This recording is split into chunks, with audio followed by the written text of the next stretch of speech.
করে এই ভালো কাজগুলির পেছনে যদি আল্লাহকে খুশি করার উদ্দেশ্য না থাকে তাহলে এগুলির কোনো মূল্যায়ন হবে না। এগুলির পাওনা যেটা সেটা আল্লাহ পাক এই পৃথিবীতে তাদেরকে দিয়ে দিবেন। দুনিয়ায় তার যা পাওনা সব এখানেই দিয়ে দিবেন। এবং এখানে আল্লাহ পাক দেন যে তার প্রমাণ তো আমরা দেখতে পাই।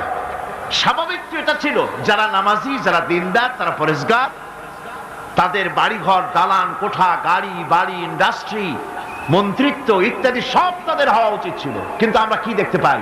আমরা দেখতে পাই না। বরং যারা নাকি নামাজ নাই, রোজা নাই, হজ নাই, যাকাত নাই, তাদের বরং উন্নতির কোনো অভাব নাই।